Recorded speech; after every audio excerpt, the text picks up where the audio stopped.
O Centro Histórico de São Paulo é um bairro da cidade de São Paulo, como propriamente dito, onde são encontrados grande parte dos edifícios que contam sua história. Esses prédios mostram numa linha do tempo sua evolução nos quesitos estrutura, material e estilo, os quais mostraremos para vocês. O nosso passeio pelo Centro Histórico se iniciou no Marco Zero, estrutura em mármore indicando as direções para outros estados a partir dele, localizado na Praça da Sé. Porém, não foi lá que tudo começou. Em 1554, no dia 25 de janeiro, Padre José de Anchieta realizava a missa que oficializou a fundação da cidade de São Paulo, num espaço de 10 por 14 passos craveiros, uma unidade de medida portuguesa usada para delimitar perímetros equivalente nos dias atuais a 90 metros quadrados. 400 anos depois, a construção teve suas obras retomadas, mantendo uma parede de taipa de pilão, material que foi usado na construção inicial. A taipa de pilão era feita à base de barro, estrume, sangue e vísceras de bovinos, conchas e óleo de baleia. Para amenizar esse cheiro, usavam açúcar mascavo. Próximo ao pátio do colégio, notamos o Beco do Pinto, local entre a casa número 1 e o solar da Marquesa de Santos, por onde escravos passavam o dia todo carregando os lixos e a água do rio Tamanduá-Teí para seus senhores durante o período colonial brasileiro. A casa número 1 de São Paulo foi propriedade do brigadeiro José Joaquim Pinto, militar responsável pela nomeação do beco ao lado. A edificação da casa número 1 é diferente das demais residências da cidade. Isso acontece justamente por se parecer com os chalés europeus incomuns no Brasil. O sobrado de 3 andares, posicionado ao lado esquerdo do beco, apresenta traços da arquitetura europeia da época, com paredes de alvenaria e tijolos. O proprietário foi responsável por fechar o beco com um portão por se incomodar com o lixo que era deixado pelo caminho. Durou pouco tempo, pois a Câmara Municipal barrou essa decisão. Já ao lado direito do beco, há o solar da senhorita Domitila de Castro Canto e Melo, ou simplesmente Marquesa de Santos, após ser amante de Dom Pedro I. É visto como um dos raros exemplos de residência urbana característica do século XVIII. O prédio mantém as características arquitetônicas decorrentes das muitas reformas realizadas durante os séculos.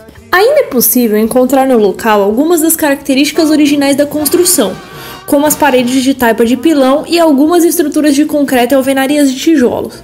Atualmente, o solar se tornou o Museu da Cidade de São Paulo, em conjunto com a casa número 1.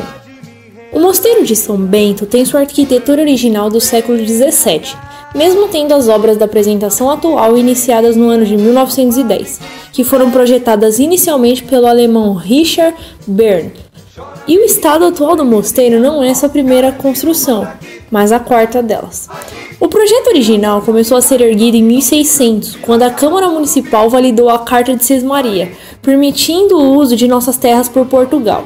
Em 1650, houveram contribuições financeiras de Fernão Dias, que pediu como retribuição ter seus restos mortais, bem como os de sua mulher, guardados no mosteiro, em um túmulo. Há clara influência barroca e neorromânica pelo mosteiro, esbanjando da beleza angelical muito ouro e pérolas, demonstrando riqueza e chamando a atenção.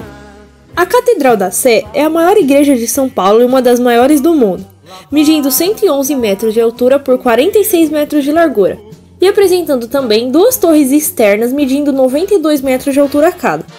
O arquiteto alemão Maximilian Emil se inspirou principalmente no estilo neogótico, apresentando vitrais e figuras não tão angelicais, com o intuito de espantar maus espíritos.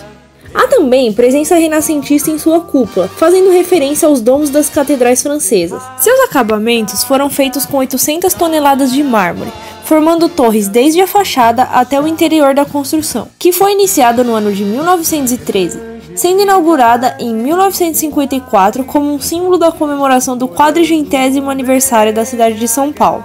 Porém, sua versão com aspecto atual só foi concluída em 1967. O edifício Martinelli foi projetado pelo arquiteto húngaro Vilmos, erguido com a técnica construtiva de alvenaria de tijolos e estrutura de concreto. A estrutura do andar principal é inteiramente revestida por granito vermelho, tornando sua característica marcante. Foi considerado o símbolo arquitetônico mais importante do momento de transição da Cidade Baixa, ou seja, desde seu início foi considerado o marco do processo de transmutação de uma cidade para uma metrópole. A primeira fase da construção foi iniciada em 1924, inaugurada efetivamente em 1929, com apenas 12 andares. Os trabalhos foram retomados e seguiram até 1934, finalizando a obra com 30 andares e 105 metros de altura, contando com a casa do proprietário no topo como forma de segurança. O edifício Mirante do Vale foi projetado pelo engenheiro Valdomiro Zarzur, juntamente com Aaron Cogan.